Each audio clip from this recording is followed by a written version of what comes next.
प्राचीन समय में विजयनगर नाम का एक राज्य था। इस राज्य के राजा का नाम कृष्णदेव राय था। महाराज के चर्चे दूर दूर तक चर्चित थे कि महाराज बुद्धिमान एवं चतुर, लोगों का बहुत सम्मान करते हैं। तेनालीरामा ने भी महाराज के चर्चे बहुत सुने हुए थे। तेनालीरामा भी बुद्धिमान एवं चतुर स्वभाव का व्यक्ति था। उसने सोचा क्यों ना महल जाकर अपना हाथ आजमाया जाए, किंतु तेनालीरामा के सामने एक समस्या थी कि आम व्यक्ति का राजमहल में पहुंचना संभव नहीं था। तेनाली ने सोचा कि राजमहल का कोई खास व्यक्ति से अगर मेरी जान पहचान हो जाए तो उसके जरिए मैं राजमहल में पहुंच सकता हूं। कुछ समय पश्चात तेनालीरामा की शादी मगनना से हो गई। उसके 1 साल बाद तेनालीरामा को एक लड़का हुआ। तभी तेनाली को ज्ञात हुआ कि महाराजा के राजगुरु मंगलगिरी नामक स्थान पर आए हुए हैं। तेनालीरामा वहां चला गया और वहां पर राजगुरु की कई दिनों तक खूब सेवा की। कुछ दिनों पश्चात तेनालीरामा ने राजगुरु के समक्ष महाराज से मिलने की इच्छा जाहिर की। राजगुरु बहुत ही चतुर था। अगर महल में कोई चतुर व्यक्ति आ गया तो उसका सम्मान कम हो जाएगा। ये सोचकर राजगुरु ने कहा कि उचित समय आने पर मैं तुम्हें महाराज से मिलवा दूंगा। कुछ समय पश्चात राजगुरु महल लौट गए और तेनालीरामा अपने गांव लौट गया। तेनालीरामा ने कई दिनों तक तो राजगुरु के संदेश की प्रतीक्षा की, किंतु राजगुरु का कोई संदेश नहीं आया। महल जाने की बात को लेकर कई लोग तेनालीरामा का मजाक उड़ाते थे और कहते थे कि तेनालीरामा विजयनगर जाने की तैयारी हो गई। इस पर तेनाली शांति से जवाब देता था, समय आने पर सब कुछ हो जाएगा।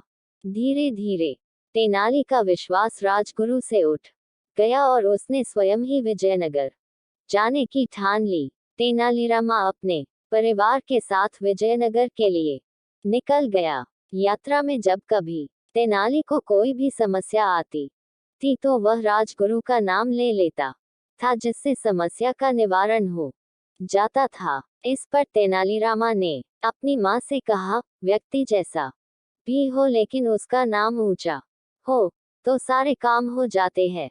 4 मास की कठिन यात्रा के पश्चात आखिरकार तेनालीरामा विजयनगर पहुंच ही गया। तेनालीरामा राज्य की चमक दमक देखकर उसे बहुत अच्छा लगा। चौड़े रास्ते, बड़े बड़े घर, साफ सुथरे बाजार की चमक दमक देखकर वह दंग रह गया। उसने एक परिवार से प्रार्थना की कि उसे एवं उसके परिवार को कुछ दिनों के लिए आश्रय दिया जाए। उसके पश्चात तेनाली राजमहल की ओर निकल गया। राजमहल पहुंचते ही तेनालीरामा ने सेवक के हाथों राजगुरु को संदेश भेजा कि तेनालीरामा गांव से आया है, किंतु राजगुरु ने तेनालीरामा को पहचानने से इनकार कर दिया। तेनालीरामा जबरदस्ती राजगुरु से मिलने पहुंच गया, किंतु राजगुरु ने तेनालीरामा को धक्के देके निकाल दिया। तेनालीरामा को देखकर वहां सभी लोग हंसने लगे।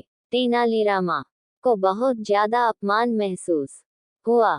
उसने अपने अपमान का बदला लेने की ठान ली, लेकिन इसके लिए महाराजा का दिल जीतना भी जरूरी था।